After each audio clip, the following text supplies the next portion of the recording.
നമ്മൾ എവിടെയായിരുന്നാലും അവിടെ ദൈവത്തിന്റെ അത്ഭുതകരം നമ്മളെ അതിശയകരമായി നടത്തുന്നു. വിവിധ സാഹചര്യങ്ങളിൽ വിവിധ മേഖലകളിലൂടെയൊക്കെ കടന്നു പോകുമ്പോൾ ദൈവത്തിന്റെ അത്ഭുതമാർന്ന കരം, അവന്റെ വല്ലഭത്വം, അവന്റെ വലിമ, ഇതെല്ലാം നമ്മളെ ഒത്തിരി ആവേശം കൊള്ളിക്കുന്നതും ദൈവത്തോടുള്ള സ്നേഹത്തിൽ നമുക്ക് വർധനവുണ്ടാക്കുന്നതുമായ കാര്യങ്ങളാണ്. ഇന്ന് കർത്താവിന്റെ വചനം പഠിക്കുവാനായിട്ട് ചേർന്ന് വന്നിരിക്കുന്ന നമ്മൾ പുതിയ ഭൂമിയെ സംബന്ധിച്ചുള്ള പഠനം നമ്മൾ തുടരുകയാണ്. ശരിക്കും പുതിയ ആകാശം, പുതിയ ഭൂമി, നമ്മൾ പത്രോസിന്റെ 2-ാം ലേഖനം, അതിൽ നമ്മൾ ഇങ്ങനെ വായിക്കുന്നുണ്ട്. പത്രോസിന്റെ 2-ാം ലേഖനത്തില് 3:10-11 വാക്യം നമ്മൾ ഇതിനു മുമ്പ് വായിച്ചിട്ടുള്ളതും പഠിച്ചിട്ടുള്ളതുമാണ്. എങ്കിലും ഞാൻ ഒന്നുകൂടി ആവർത്തിക്കുകയാണ്. കർത്താവിന്റെ ദിവസമോ കള്ളനെ പോലെ വരും. അന്ന് ആകാശം കൊടുമുഴക്കത്തോടെ ഒഴിഞ്ഞു പോകും, മൂലപദാർത്ഥങ്ങൾ കത്തിയഴിയും, ഭൂമിയും അതിലുള്ള പണികളും വെന്തുപോകും.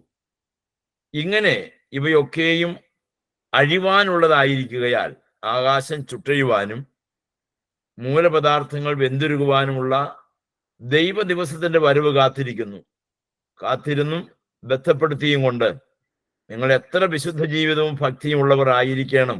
എന്നാൽ നാം അവന്റെ വാഗ്ദത്ത പ്രകാരം നീതി വസിക്കുന്ന പുതിയ ആകാശത്തിനും പുതിയ ഭൂമിക്കുമായി കാത്തിരിക്കുന്നു.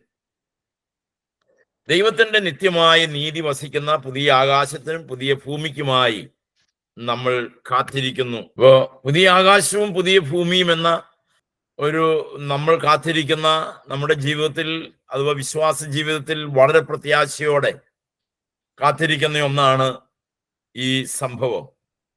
ശരിക്കും നമ്മുടെ ഭാഗ്യകരമായ പ്രത്യാശ എന്ന് പറയുന്നതിൻ്റെ ഏറ്റവും നിയറസ്റ്റ് ആയിട്ട്, ഏറ്റവും തൊട്ടടുത്ത് നമ്മൾ ഭാഗ്യകരമായ പ്രത്യാശ എന്ന് പ്രത്യാശയോടെ കാത്തിരിക്കുന്നത് കർത്താവിന്റെ മധ്യാകാശത്തുള്ള വരവിന് വേണ്ടിയിട്ടാണ്. പിന്നീട് നമ്മൾ പ്രതീക്ഷയോടെ കാത്തിരിക്കുന്നത് പുതിയ ആകാശത്തിനും പുതിയ ഭൂമിക്കും വേണ്ടിയിട്ടാണ്. പിന്നീട് തൊട്ട് അപ്പുറത്ത് നമുക്ക് കാത്തിരിക്കാനായിട്ടുള്ളത് നിത്യതയിലേക്കുള്ള സ്ഥാനത്യാഗമാണ്. അവിടെ മുതൽ പിന്നീട് നാം നമ്മുടെ ദൈവത്തോടൊപ്പം നിത്യേന വാഴുന്നു, നിത്യമായി വാഴുന്നു, കർത്താവിനോട് നാം ചേരുന്നു. ഇതാണ് ശരിക്കും ഈ പറയുന്ന കാര്യത്തിനകത്തുള്ള ഉള്ളടക്കം. എന്നാൽ നമ്മൾ പുതിയ ഭൂമിയെക്കുറിച്ച് നമ്മൾ ചിന്തിക്കുമ്പോൾ, കഴിഞ്ഞ ദിവസം നമ്മൾ പറഞ്ഞു പുതിയ ഭൂമിക്ക് വരുന്ന അവസ്ഥാന്തരങ്ങൾ. ഇവിടെ ലെഫ്റ്റ് സൈഡിൽ കാണുന്ന 1-ാം സ്വർഗം എന്ന് എഴുതിയിരിക്കുന്നതിൻ്റെ താഴെ ഒരു ചുവപ്പ്, മഞ്ഞ, പിന്നെ ആദാമ്യ, ഇതാണ് ആദിമ ഭൗമ പ്രതീസ, മറ്റൊന്ന് പാഴും ശൂന്യവുമായ ഭൂമി, മറ്റൊന്ന് ആദാമ്യ പ്രതീസ, മറ്റൊന്ന് പാപത്തിനും ശാപത്തിനും അധീനമായ ഭൂമി. ഇങ്ങനെ 4 വൃത്തം നിങ്ങൾക്ക് അതിൻ്റെ ലെഫ്റ്റ് സൈഡിൽ നിങ്ങൾക്ക് കാണുവാനായിട്ട് സാധിക്കുന്നു. പിന്നെ ഏറ്റവും ഒടുവിലായി നമ്മൾ റൈറ്റ് സൈഡിൽ വരുമ്പോൾ അവിടെ കാന്ത ഒരു 3 കളറുണ്ട്. ഒരു നീല കളറ്, പിന്നെ ഒരു യെല്ലോ, പിന്നെ ഒരു റെഡ്. ഇങ്ങനെ 3 കളറിനകത്ത്, അതാണ് പുതിയ ആകാശവും പുതിയ ഭൂമിയും എന്ന് മെൻഷൻ ചെയ്ത് ഒരു പഠിതാവിന് നമ്മൾ കൊടുക്കുന്ന ചിത്രമാണത്. അപ്പൊ ആ പുതിയ ആകാശം പുതിയ ഭൂമി എന്ന് പറയുന്ന ആ തലത്തിലേക്ക് ഈ ഭൂമിക്ക് വന്ന മാറ്റങ്ങളുടെ ഒരു നീണ്ട പട്ടികയാണ് നമുക്കിവിടെ കാണുവാനായിട്ട് സാധിക്കുന്നത്. പാപത്തിനും ശാപത്തിനും അധീനമായ ഭൂമിയിൽ നമ്മുടെ കർത്താവ് വന്നു, നമുക്ക് എല്ലാവർക്കും വേണ്ടി മരിച്ചു, സഭ ആരംഭിച്ചു. ആ സഭ ആയിരുന്ന ഈ ഭൂമിയിലേക്ക് കർത്താവ് ഇറങ്ങി വരുന്നു. ഇറങ്ങി വന്ന ഭൂമിയിലാണ് സഹസ്രാബ്ദ വാഴ്ച എന്ന് നമ്മൾ കാണുന്നത്. ആ ഭൂമിയെ അഗ്നിശോധനയിലൂടെ പന്തം പോലെ കത്തിക്കുന്നു. ആ ഭൂമിക്ക് അഗ്നിശോധനയ്ക്ക് ശേഷമുണ്ടായ മാറ്റത്തെക്കുറിച്ചാണ് നമ്മൾ പഠിക്കുന്നത് എന്ന് നമ്മൾ മനസ്സിലാക്കുക. അപ്പോ ഈ ഭൂമിയുടെ 5-ാമത്തെ അവസ്ഥ അല്ലെങ്കിൽ 6-ാമത്തെ അവസ്ഥ എന്ന് പറയാം പുതിയ ആകാശവും പുതിയ ഭൂമിയിൽ. സഹസ്രാബ്ദ ഭൂമിയുടെ ഒരു പ്രതിബിംബമാണ് എന്ന് നമുക്ക് പറയാം പുതിയ ഭൂമി.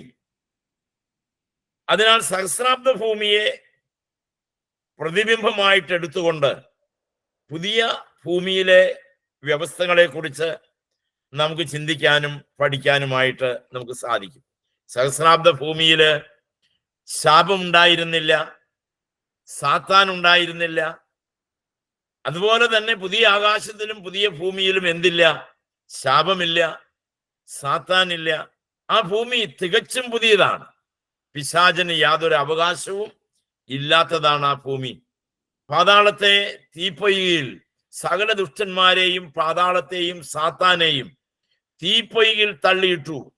വെളിപ്പാട് പുസ്തകം 20:14 വാക്യം നാം വായിക്കുന്ന അങ്ങനെയാണ്. പാതാളത്തെ തീപ്പൊയ്കയിൽ തള്ളിയിട്ടു എന്ന് നമുക്ക് അവിടെ കാണുവാനായിട്ട് സാധിക്കും.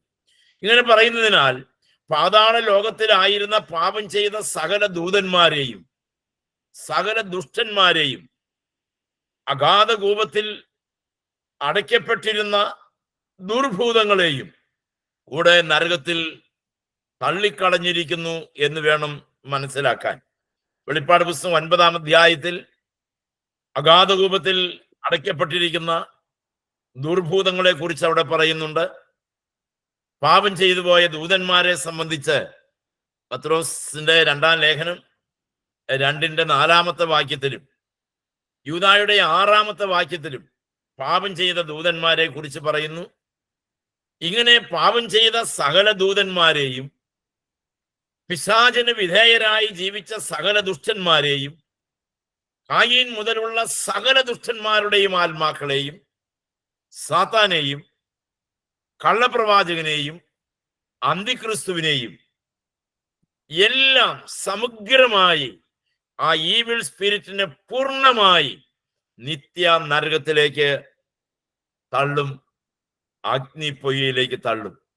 പിന്നീട് അവ ഉണ്ടായിരിക്കില്ല എന്ന് പറയുമ്പോൾ നമുക്ക് മനസ്സിലാക്കാവുന്നതേ ഉള്ളൂ. ഏറ്റവും ഒടുവിൽ രൂപം കൊള്ളുന്ന പുതിയ ആകാശത്തിലും പുതിയ ഭൂമിയിലും എന്തില്ല? സാത്താൻ ഇല്ല, ദുരാത്മാക്കൾ ഇല്ല. അവയെല്ലാം എവിടെ പോയി? അവർക്ക് വേണ്ടി ഒരുക്കപ്പെട്ട നാട്ടിലേക്ക്, അവർക്ക് വേണ്ടി ഒരുക്കപ്പെട്ട നരകത്തിലേക്ക്, അവർക്ക് വേണ്ടി തയ്യാറാക്കിയിരുന്ന നിത്യനാശത്തിലേക്ക് അവർ കടന്നുപോയിരിക്കുന്നു എന്ന് വേണം മനസ്സിലാക്കാനായിട്ട്. Praise the Lord. അപ്പോ ഭൂമിയിൽ ഇനി ഈ വക കാര്യങ്ങൾ, ദുരാത്മാക്കളില്ല, ദുഷ്ടാത്മാവില്ല, അന്ധകാര ശക്തികളില്ല, സാത്താനില്ല, അന്തിക്രിസ്തുവില്ല, കള്ളപ്രവാചകനില്ല, ദുരാലോചനകളില്ല. ഇതൊന്നുമില്ലാത്തത് കൊണ്ട് അവനിൽ നിന്ന് കിട്ടുന്ന ഒന്നും ഒരു വ്യക്തിക്ക് പ്രാപിക്കാൻ കഴിയാത്ത ഒരവസ്ഥയിലേക്ക് മനുഷ്യൻ എത്തിച്ചേരുന്നു.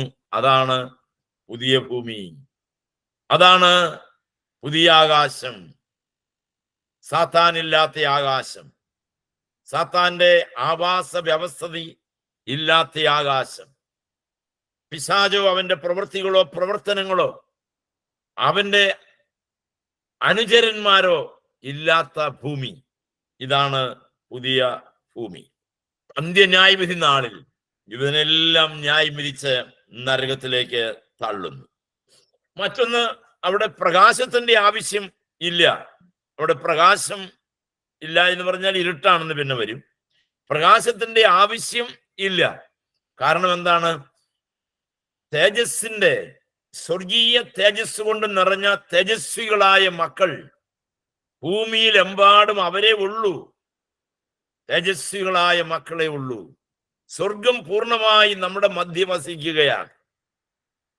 നാം ആകാശത്ത് നിന്ന് ഇറങ്ങി വരുന്ന പുതിയ യെരൂശലേമിന്റെ അന്തഃപുരത്തിലെ കാന്തയായി കർത്താവിനോട് കൂടെ ആയിരിക്കുന്നു.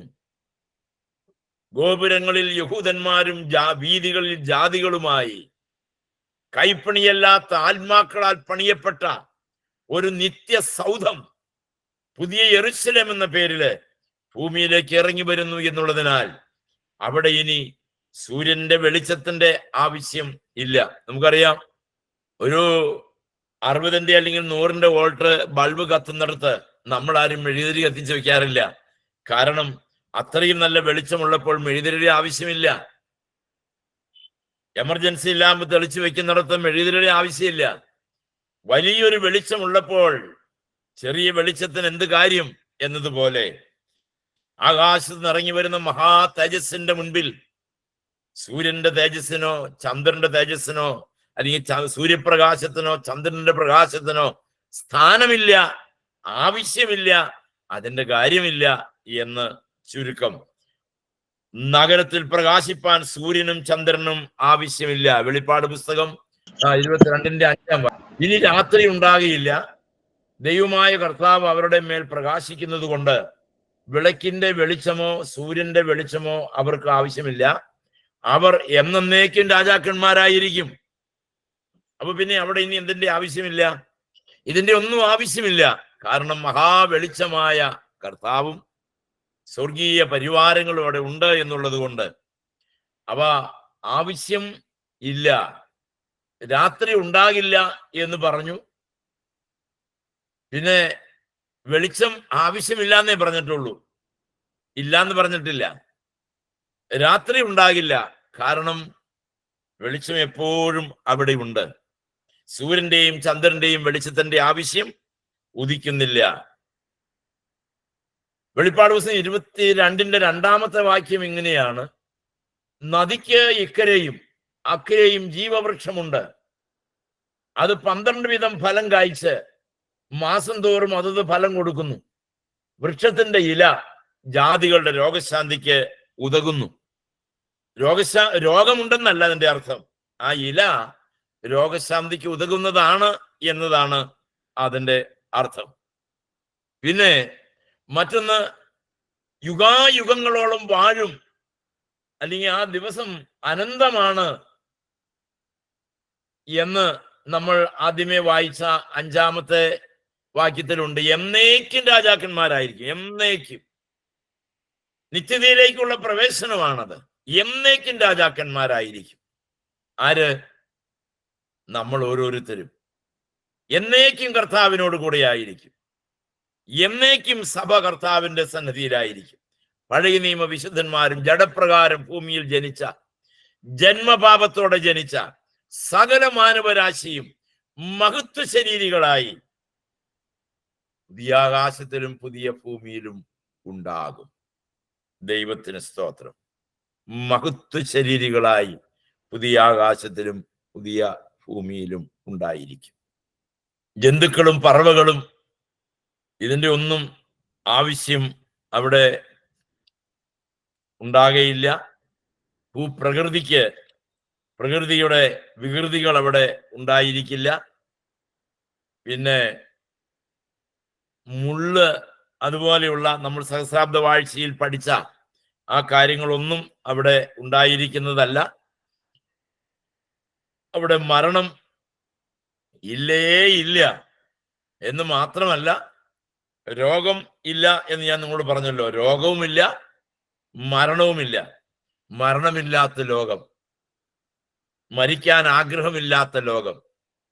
ഇന്ന് മരണമുണ്ടായിട്ടും മരിക്കാൻ ആഗ്രഹം ഇല്ലെന്ന് തന്നെയല്ല, മരിക്കുന്ന കാര്യം ഓർക്കാനേ ചിന്തിക്കാൻ കഴിയാത്തവരുടെ കാലഘട്ടമാണ് ഇപ്പോൾ. അവിടെ യെശയ്യാ പ്രവാചകന്റെ പുസ്തകം 33-ന്റെ 24-ാമത്തെ വാക്യത്തിൽ നാം ഇങ്ങനെ വായിക്കുന്നു. അവിടെ മരണമില്ല എന്ന് മാത്രമല്ല, രോഗവുമില്ല. എനിക്ക് ദീനം എന്ന് യാതൊരു നിവാസിയും പറയുകയില്ല. അതിൽ പാർക്കുന്ന ജനത്തിന്റെ അകൃത്യം മോചിക്കപ്പെട്ടിരിക്കും. അഥവാ അകൃത്യമില്ലാത്ത ജനം, അകൃത്യം ചെയ്യാൻ കഴിയാത്ത ജനമായിരിക്കും പുതിയ ആകാശത്തിലും പുതിയ ഭൂമിയിലും ഉള്ളത് എന്ന് നാം മനസ്സിലാക്കണം. അടുത്ത ഭാഗം നാം ചിന്തിച്ചാൽ, പുതിയ ഭൂമിയിലെ ജനം എങ്ങനെയുള്ളവരാണ്? യെശയ്യാവ് 66-ന്റെ 22-ാമത്തെ വാക്യം ഞാൻ നിങ്ങളെ വായിച്ചു കേൾപ്പിക്കാം. ഞാൻ ഉണ്ടാക്കുന്ന പുതിയ ആകാശവും പുതിയ ഭൂമിയും എന്റെ മുൻപാകെ നിലനിൽക്കുന്നത് പോലെ നിങ്ങളുടെ സന്തതിയും നിങ്ങളുടെ പേരും നിലനിൽക്കുമെന്ന് യഹോവയുടെ അരുളപ്പാട്. ദൈവത്തിന് സ്തോത്രം. അത്രത്തോളം നമ്മളുടെ പേരും നിലനിൽക്കും, നമ്മുടെയും നമ്മുടെ സന്തതികളുടെയും പേരും നിലനിൽക്കും. അഥവാ നിത്യത മുഴുവൻ നമ്മൾ, നിത്യത മുഴുവൻ എന്ന് പറഞ്ഞു കഴിഞ്ഞാൽ പിന്നെ അതിന്റെ അപ്പുറത്തേക്ക് അത് അനന്തമാണ്, അതിന് അന്തമില്ല, അനന്തമാണ് നിത്യത. നിത്യത മുഴുവൻ നിലനിൽക്കും. ഇന്നത്തേതുപോലെ ഉരുണ്ടു പിരണ്ടല്ല, കർത്താവിനോട് കൂടെ. Praise the Lord. കർത്താവിന്റെ സന്നിധിയിൽ. Praise the Lord. സ്വർഗീയ മഹിമയ്ക്കകത്ത് ദൈവത്തിന് സ്തോത്രം. മറ്റൊന്ന്, നമ്മൾ താഴോട്ട് ചിന്തിക്കുമ്പോൾ ഉൽപ്പത്തി പുസ്തകം 22:17 വാക്യത്തില്, ഞാൻ നിന്നെ ഐശ്വര്യമായി അനുഗ്രഹിക്കും, നിന്റെ സന്തതിയെ ആകാശത്തിലെ നക്ഷത്രങ്ങൾ പോലെയും കടൽക്കരയിലെ മണൽ പോലെയും അത്യന്തം വർദ്ധിപ്പിക്കും. അപ്പൊ ശരിക്കും അബ്രാഹാമിന് യഹോവയായി ദൈവം കൊടുത്ത ആ വാഗ്ദത്തത്തിന്റെ പരിപൂർണമായ നിറവേറൽ നമ്മൾ പുതിയ ആകാശത്തിലും പുതിയ ഭൂമിയിലും കാണുന്നു. സഹസ്രാബ്ദ വാഴ്ചയിലും അങ്ങനെ തന്നെയാണ്. സഹസ്രാബ്ദ വാഴ്ചയിൽ ജഡശരീരികളാണ്. എന്നാൽ പുതിയ ആകാശത്തിലും പുതിയ ഭൂമിയിലും ജഡശരീരികളില്ല, എല്ലാവരും മഹത്വ ശരീരികളാണ്.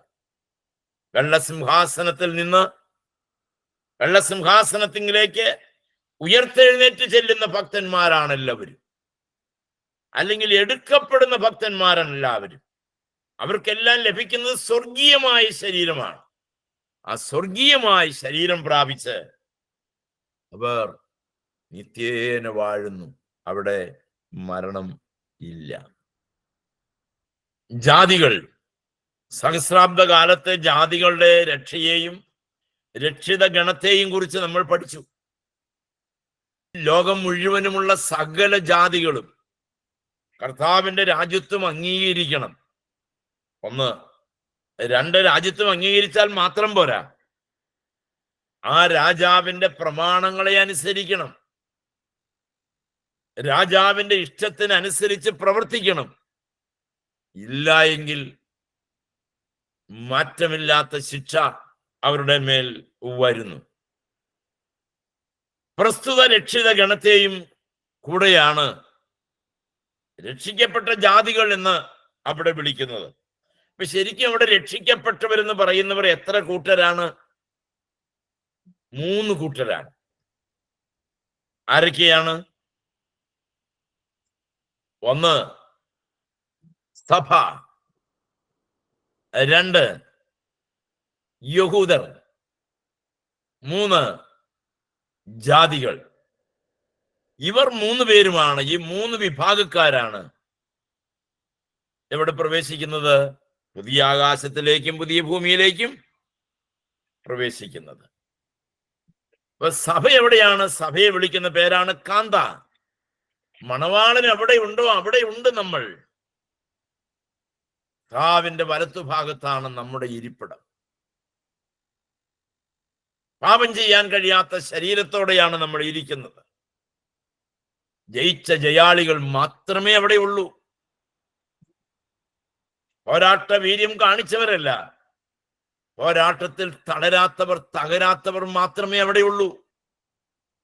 പുതിയ ആകാശത്തിലും പുതിയ ഭൂമിയിലും യുദ്ധമില്ല, തട്ടിക്കേറലുകളില്ല, വ്യാജമില്ല, അരുതായ്മകളില്ല, ഗുണ്ടായിസമില്ല.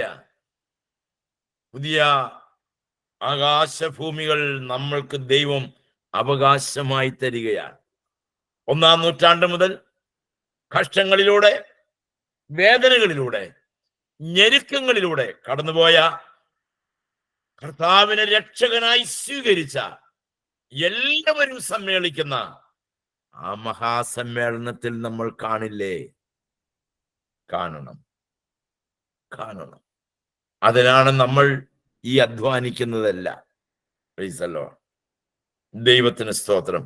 അപ്പോ ദൈവം കൽപ്പിച്ച കൽപ്പനയും അനുഗ്രഹവും ആദാമിനെ സൃഷ്ടിച്ച നാളിൽ എന്ന പോലെ ആരംഭിക്കുവാനായിട്ട് പോകുകയാണ്. ആദാമിനെ സൃഷ്ടിച്ച കാലത്ത് തോട്ടത്തിൽ നിന്ന് പടിയിറക്കി വിടുന്ന നാള് വരെ പ്രായം ചോദിക്കുമായിരുന്നില്ല, പ്രായത്തിന്റെ ലക്ഷണങ്ങൾ കാണിക്കുമായിരുന്നില്ല. എന്നാൽ എവിടെ മുതൽ പാപത്തിൽ വീണ നാള് മുതലാണ് മനുഷ്യവർഗം പാപത്തിനകത്ത് അടയ്ക്കപ്പെട്ടത്. ദൈവമക്കളെ, അതിനൊരു പരിഹാരമില്ലേ? നിശ്ചയമായിട്ടുമുണ്ട്. കർത്താവിന്റെ പാദപീഠത്തിലിരുന്ന് കരയുന്ന നിമിഷം മോചനം തരാൻ നമ്മുടെ കർത്താവ് ഒരുങ്ങി കാത്തിരിക്കുന്നു. ദൈവത്തിന് സ്തോത്രം. അപ്പോ അങ്ങനെ അനുഗ്രഹവും ശാപവും നമ്മുടെ നാവിന്റെ അറ്റത്താണ്. നമ്മളത് ഉചിതമായിട്ട് ഉപയോഗിച്ചാൽ ധാരാളമായി നന്മകളും അനുഗ്രഹങ്ങളും നമുക്ക് അനുഭവിക്കാം. അവകാശ പ്രദേശങ്ങളെ കുറിച്ച് നമ്മൾ പഠിക്കുമ്പോൾ ഇങ്ങനെ കാണാനായിട്ട് സാധിക്കുന്നു. അബ്രാഹാമിനെ കൽദായ പട്ടണമായ ഊരിൽ നിന്നും ദൈവം കൂട്ടിക്കൊണ്ടുവന്നു.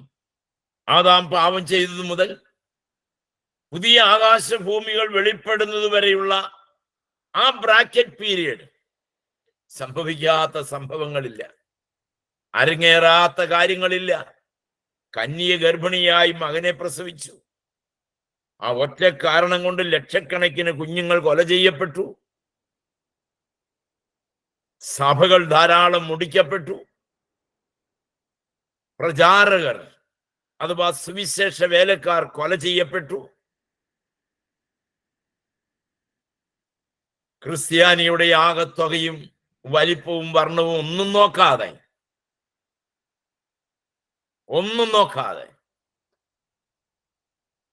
വലിയവനായ ദൈവത്തിന്റെ അനന്തമായ കൃപ അനുഭവിച്ചു ദൈവമക്കളെ.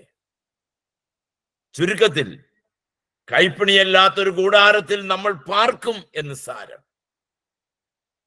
ഇന്നത്തേതുപോലുള്ള ഉറങ്ങാനുള്ള സൗകര്യങ്ങളൊന്നും വേണ്ട. നമ്മൾ മഹത്വ ശരീരികളാണ്, സ്വർഗീയ ശരീരികളാണ്.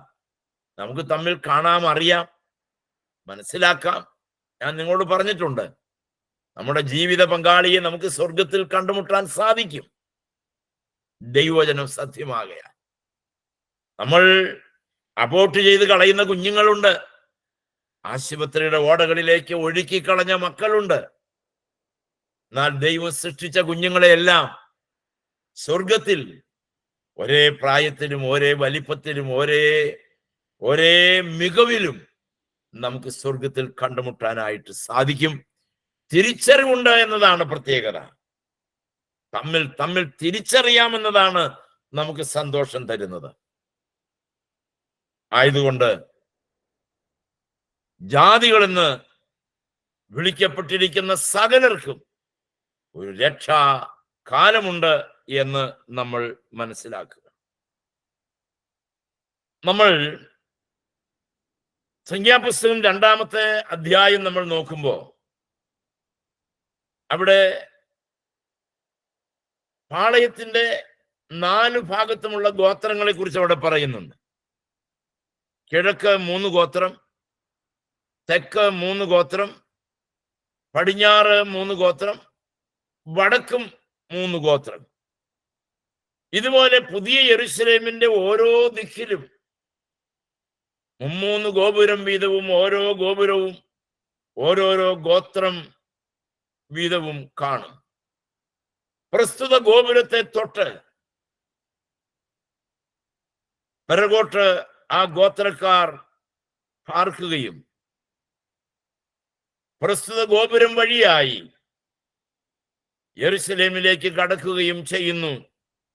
ഇങ്ങനെ 12 ഗോത്രങ്ങൾക്ക് മതിയായ ഭൂഭാഗം പുതിയ യെരൂശലേമിനോടടുത്ത് വേർതിരിച്ചു കൊടുക്കുന്നു. അന്ന് ദൈവജനമായ ഇസ്രായേലിന്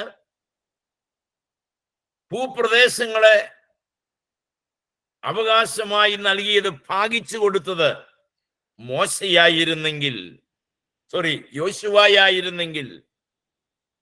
യോശുവയാണ് അവർക്കത് ഭാഗിച്ചു കൊടുത്തതെങ്കിൽ, ഇവിടെ ഇതാ യോശുവയേക്കാൾ വലിയവനായ കർത്താവ് എല്ലാ ഗോത്രങ്ങൾക്കും ഗോത്ര പ്രതിനിധികൾക്കും ഗോപുരത്തിന്റെ കവാടങ്ങളിൽ ഗോപുരത്തിൽ അവർക്ക് വേണ്ടി സ്ഥലമൊരുക്കുന്നു. മഹോന്നതൻ ജാതികൾക്ക് അവകാശം വിഭാഗിക്കുകയും മനുഷ്യപുത്രന്മാരെ വേർപിരിക്കുകയും ചെയ്തപ്പോൾ അവൻ ഇസ്രായേൽ മക്കളുടെ എണ്ണത്തിന് തക്കവണ്ണം ജാതികളുടെ അതിർത്തികളെ നിശ്ചയിച്ചു. അബ്രഹാമേ, നീ തല ഉയർത്തി നോക്കുക. നിനക്ക് എന്തുമാത്രം കാഴ്ച കിട്ടുന്നുവോ അത്രയും സ്ഥലം നിനക്കുള്ളതാണ്. എത്രത്തോളം നിന്റെ കണ്ണ് ചെന്ന് പതിക്കുന്നുവോ അത്രത്തോളം നിനക്കുള്ള എന്റെ പ്രോമിസ് ലാൻഡാണ്, എന്റെ വാഗ്ദത്ത നാടാണ്. ദൈവം തരുന്നത് എങ്ങനെയാണ്? നമ്മുടെ മാക്സിമമാണ് അവൻ തരുന്നത്. അവന്റെയോ ഒരു കൊച്ചു ഭാഗം. അത്ര സമർത്ഥനാണ് നമ്മുടെ ദൈവം. അവനൊന്നും വേണ്ട, അവൻ കൽപ്പിച്ചാൽ മതി, എല്ലാം പുറപ്പെടും, എല്ലാം ചെയ്യും. ഏൽപ്പിച്ചതെല്ലാം ചെയ്യും, ഏൽപ്പിച്ചതെല്ലാം ചെയ്യും. ആകയാൽ പ്രിയ ദൈവമക്കളെ, നമ്മുടെ അവകാശവാദങ്ങൾ എല്ലാം ഒന്നും ദൈവസന്നിധിയിൽ വിലപ്പോകില്ല. മറിച്ച് നമുക്ക് ചേർന്ന് നിൽക്കാൻ കഴിയുന്നതിലെല്ലാം നമുക്ക് ചേർന്ന് നിൽക്കാം. ശരീരസ്ഥിതിയെ സംബന്ധിച്ച് നാം പഠിക്കുമ്പോൾ വീണ്ടെടുപ്പിന്റെ പൂർണ്ണതയിൽ അന്ന് ജനം എത്തിച്ചേരും. ശരീരത്തിന്റെ പൂർണ്ണത, വീണ്ടെടുപ്പിന്റെ പൂർണ്ണത. എന്താണ് വീണ്ടെടുപ്പിന്റെ പൂർണ്ണത എന്ന് പറയുന്നത്? കർത്താവിനെ രക്ഷകനും നാഥനുമായി സ്വീകരിക്കുമ്പോഴാണ് വീണ്ടെടുപ്പിന്റെ പൂർണ്ണത നടക്കുന്നത്. ഏത് കാലഘട്ടത്തിലും നമ്മൾ കർത്താവിനോട് ചേരുമ്പോൾ, നമ്മൾ പഠിച്ചിട്ടുണ്ടല്ലോ, കർത്താവിനോട് ചേരുവാൻ സ്നാനം ഏറ്റവരായ നാം ഇപ്പൊ പുതിയ ആകാശത്തിലേക്കും പുതിയ ഭൂമിയിലേക്കും കടന്നു ചെല്ലുന്ന നാം, സ്നാനമേറ്റവരായ നാം സഭയുടെ അംഗങ്ങളാണ്. നമ്മളാണ് ആ നാളിൽ, ആ മഹാസമ്മേളനത്തിന്റെ വേദിയിൽ കാണുന്ന ഭക്തന്മാരായിരിക്കും നമ്മൾ. ദൈവത്തിന് സ്തോത്രം. ഈ വെളിപ്പെടുത്തുന്ന പുതിയ ഭൂമിയിലാണ് ദൈവം ഒരു മനുഷ്യത്വത്തിന്റെ അല്ലെങ്കിൽ ഒരു മനുഷ്യ ജീവിതത്തിന്റെ അത്രയും ദൈർഘ്യമുള്ള ഒരു വൃക്ഷം, മനുഷ്യ ജീവിതത്തിന്റെ അത്രയും ദൈർഘ്യമുള്ള ഒരു വൃക്ഷത്തിന്റെ ഫലം എന്ന പോലെ നമ്മൾ ഫലം കായ്ക്കുന്നവരായി, ഫലം പുറപ്പെടുവിക്കുന്നവരായി നിത്യകൂടാരങ്ങളിൽ കാണും, പുതിയ ഭൂമിയിൽ കാണും. 12 മാസവും ഫലം പുറപ്പെടുവിക്കുന്ന വൃക്ഷങ്ങൾ. എന്ത് ഫലം?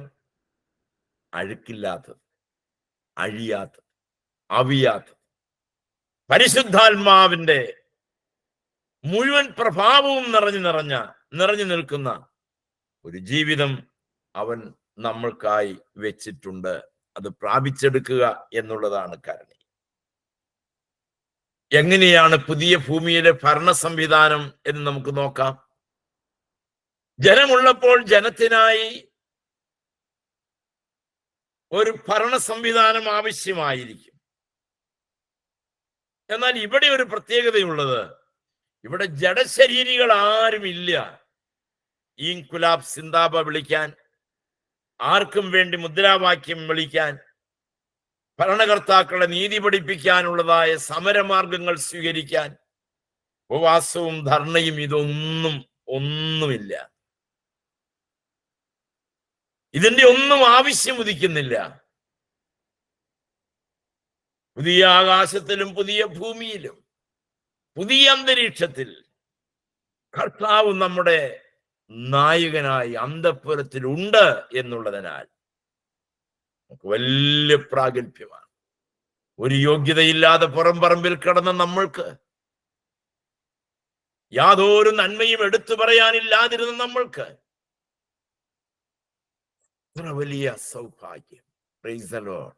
ഇത്ര വലിയ സൗഭാഗ്യം നമുക്ക് ദാനമായി തന്ന അവന്റെ അനന്തമായ കൃപകൾക്ക് മനസ്സുള്ളവർക്കെല്ലാം നന്ദി പറയാം. ഇത്ര വലിയ പദവിക്ക് ഞാൻ എന്ത് യോഗ്യൻ? എനിക്കെന്ത് യോഗ്യത കർത്താവേ? എനിക്കെന്ത് യോഗ്യതയുള്ളൂ ദൈവമേ? നീ എന്നോട് കരുണ കാണിക്കണമേ എന്ന് നമുക്ക് ദൈവത്തോട് പ്രാർത്ഥിക്കാം. ജാതികൾ അവരുടെ സകല മഹത്വങ്ങളും സകല ബഹുമാനവും അവന്റെ അടുക്കിലേക്ക് കൊണ്ടുവരും. അന്ന് ലോകജാതികളിൽ കൂടെ, അഥവാ ലോകത്ത് രക്ഷിക്കപ്പെടാത്ത ജാതികളിലും കൂടെ അവരെ സംബന്ധിച്ചും പറഞ്ഞിരിക്കുന്ന പ്രവചനങ്ങൾ നിറവേറും. അവർക്കും മഹത്വ ശരീരമായിരിക്കും ലഭിക്കുക. ക്രിസ്തുവിനോടുകൂടെ ഉയർത്തെഴുന്നേൽക്കുന്നവർക്കും സാധാരണ ജീവനോടെ ജീവിക്കുന്നവർക്കും സാധാരണ ജീവിതം നയിക്കുന്നവർക്കും അവൻ നല്ലതൊന്ന് നിത്യതയിൽ കരുതി വെച്ചിട്ടുണ്ട്. ഇവിടുത്തെ സാധാരണക്കാരായ നമ്മൾക്ക്, ഒരു യോഗ്യതയും പറയാനില്ലാത്ത നമ്മൾക്ക് ഏറ്റവും മനോഹരമായത് നമ്മുടെ കർത്താവ് ഒരുക്കി വെച്ചിരിക്കുന്നു. നമ്മൾ കൊരിന്ത്യർക്ക് എഴുതിയ 1-ാം ലേഖനം 15-ാം അധ്യായത്തിന്റെ 24 മുതൽ 28 വരെയുള്ള വാക്യങ്ങൾ ഞാൻ നിങ്ങളെ വായിച്ചു കേൾപ്പിക്കും. പിന്നെ അവസാനം അന്ന് അവൻ എല്ലാ വാഴ്ചയ്ക്കും അധികാരത്തിനും ശക്തിക്കും നീക്കം വരുത്തിയിട്ട് രാജ്യം പിതാവായ ദൈവത്തെ ഏൽപ്പിക്കും. അവൻ സകല ശത്രുക്കളെയും കാൽ കീഴാക്കുവോളം വാഴേണ്ടതാകുന്നു. ഒടുക്കത്തെ ശത്രുവായിട്ട് മരണവും നീങ്ങിപ്പോകും. സകലത്തെയും അവന്റെ കാൽ കീഴാക്കിയിരിക്കുന്നു എന്നുണ്ടല്ലോ. സകലവും അവന് കീഴ്പ്പെട്ടു വന്നിരിക്കുന്നു എന്ന് പറഞ്ഞാൽ സകലവും കീഴാക്കി കൊടുത്തവൻ ഒഴികെ എന്ന് അർത്ഥം. എല്ലാം കീഴാക്കി കൊടുത്തവൻ ആരാണോ അവന്റെ കരങ്ങളിലേക്ക് സകലവും സമർപ്പിക്കുന്നതാണ് യഥാർത്ഥമായ സമർപ്പണം എന്ന വസ്തുത നാം മറക്കരുത്.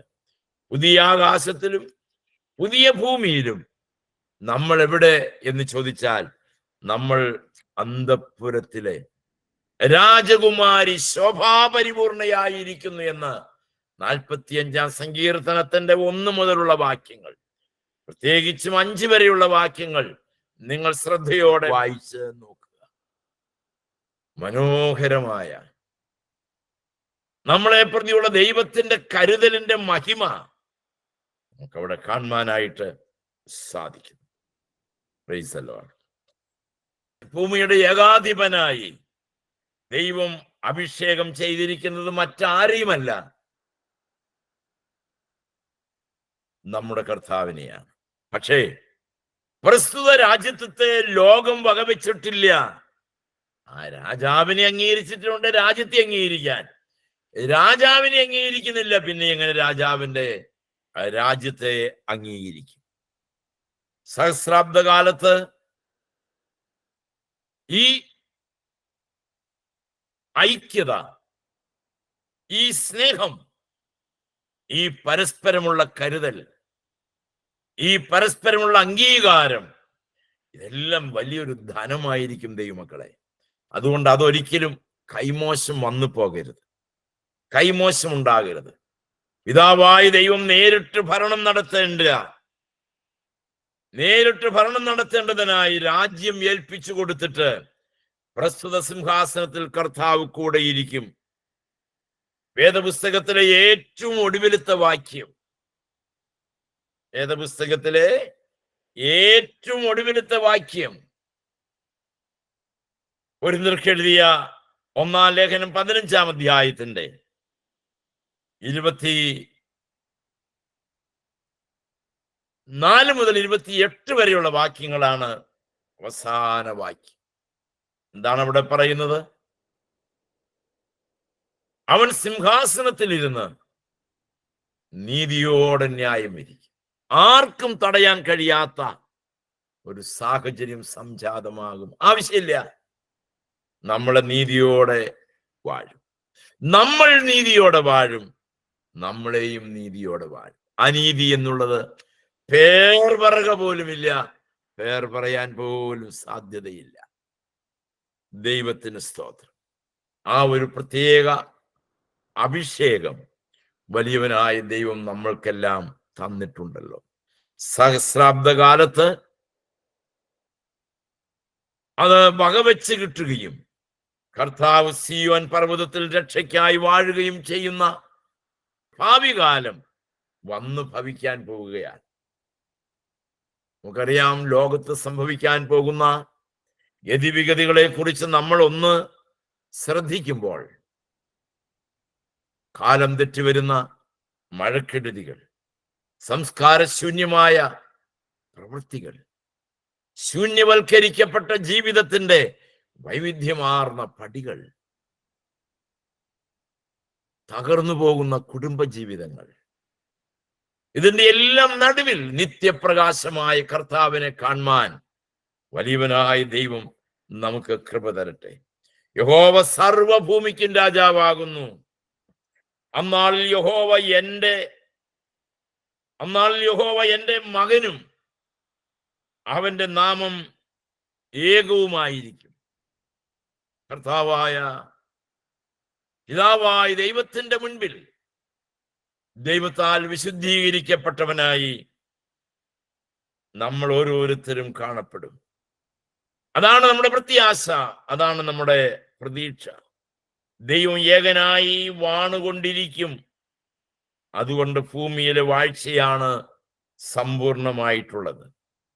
തന്നിമിത്തം അതിന് സമ്പൂർണ്ണ യുഗം എന്നുകൂടി പേരുണ്ട്. നമ്മൾ എഴുതിയിട്ടുണ്ട്, നമ്മൾ പഠിച്ചിട്ടുണ്ട്. ഒന്ന്, പുതിയ ആകാശവും പുതിയ ഭൂമിയും എന്ന പേര്. രണ്ട്, സമ്പൂർണ്ണ യുഗം എന്ന പേര്. സമ്പൂർണ്ണ യുഗം.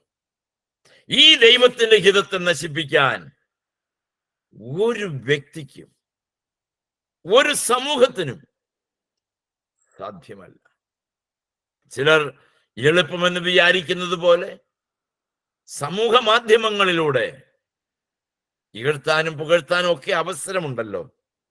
എന്നാൽ അതിലൂടെ ധാരാളം ദൈവകൃപ ഒഴുകി ചെല്ലേണ്ടതിന് നമുക്ക് ഈ ശുശ്രൂഷയെ കർത്താവിന്റെ പാദപീഠത്തിലേക്ക് സമർപ്പിച്ചു കൊടുക്കാം. പുതിയ ആകാശത്തിനും പുതിയ ഭൂമിക്കുമായി ഞങ്ങൾ കാത്തിരിക്കുന്നു എന്ന് നമുക്ക് അവനോട് പറയാം, നമ്മുടെ കർത്താവിനോട് പറയാം. ഞങ്ങൾ അതിനു വേണ്ടി കാത്തിരിക്കുകയാണ്. നീ ഞങ്ങളോട് സംസാരിക്കണമേ. വിവിധ കാര്യങ്ങളിൽ ഉത്തരവാദിത്തപ്പെട്ടു നിൽക്കുന്ന ഞങ്ങളെ നിന്റെ വചനത്താൽ അനുഗ്രഹിക്കുകയും ഞങ്ങളെ സമൃദ്ധിയോടെ നടത്തുകയും ചെയ്യണം.